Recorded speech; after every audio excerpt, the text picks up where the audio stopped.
here. So Susan, I'll let you you go ahead from that point. Hi, everybody. Thanks for letting me join you today. I neglected to say that I was retired for 10 years in between. And some days it's like I'm getting old and maybe I should have stayed retired, but I'm loving what I'm doing. So as long as I can keep moving, I'm gonna keep working on this oyster nursery. I would like to, can I go ahead and share my screen? Will that be Go okay? ahead. Everybody, okay, give me just a second here.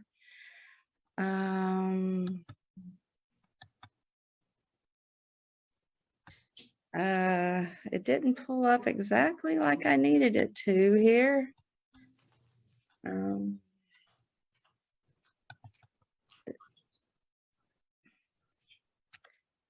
I'm not sure. I'm so sorry here, guys. The thing, I tried it earlier and then when I closed it, it didn't. I just can't get to the button that says start slideshow. It's over on the other side. So I'm not sure what to do here. Are you all seeing my screen? Yes. Yes. So you see my problem? I need to get, and I can't get my screen to move. Okay. I don't, well, I could just go through it like this, but that wouldn't look very good. But I may do that. Can you all see the pictures? Yes. Does anybody have any suggestions for me as far as, huh? Change Oh, I house. got it. I got it. I got it. Yay. Just gotta persevere, right? There we go. Okay. So thanks for your patience. So we're down these, pardon? You got 6 minutes to present.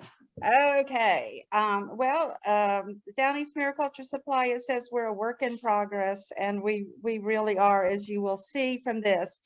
The one beautiful thing is that we are on Jarret Bay, so it's so fun to get up and go to work every morning. And actually, I live right across the street, so I get this beautiful view every day. And this is what helps keep my baby oysters happy. Water quality is really important to us.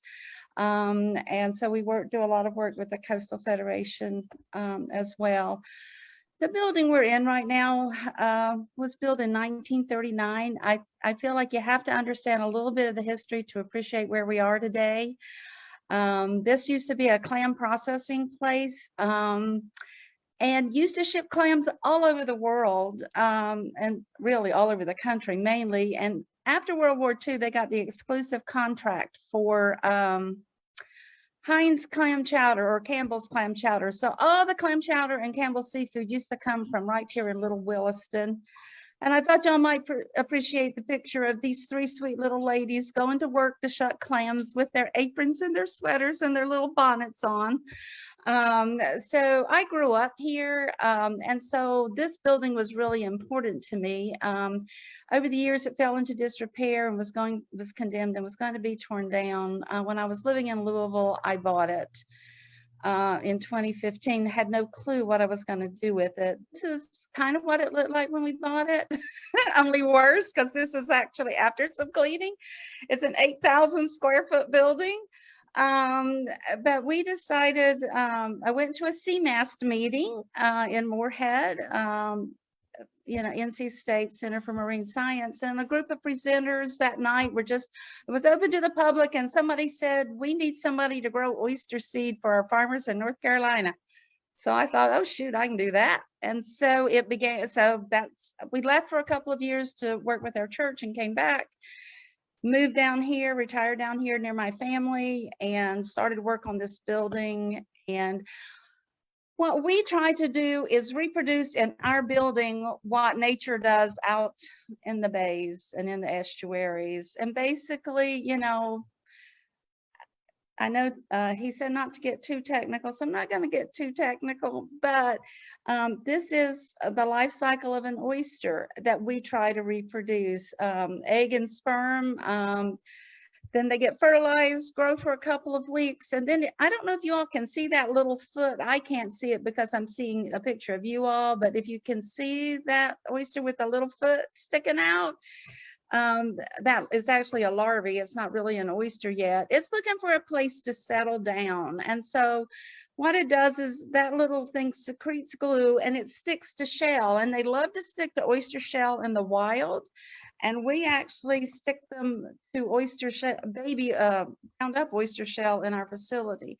So there's a couple of ways we do this. We can strip spawn. We can remove the eggs and the sperm and fertilize them and grow them out in larvae tanks. This is a student from the aquaculture department at the community college. They came and we were teaching them as they were helping us do our spawn in the fall. Interesting thing about oysters, you don't know if they're male or female till you open them and put a sample of the gamete under the microscope. Only then do you know if they're male or female. One business aspect that's very important is that we only grow triploid oysters, which means they have 3 sets of chromosomes. In the wild, there's 2. And you saw it takes 2 to 3 years for them to get to maturity.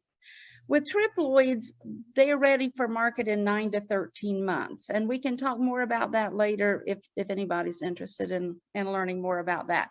So from a business perspective, the farmers love triploids because they less work and get them to market in a shorter period of time.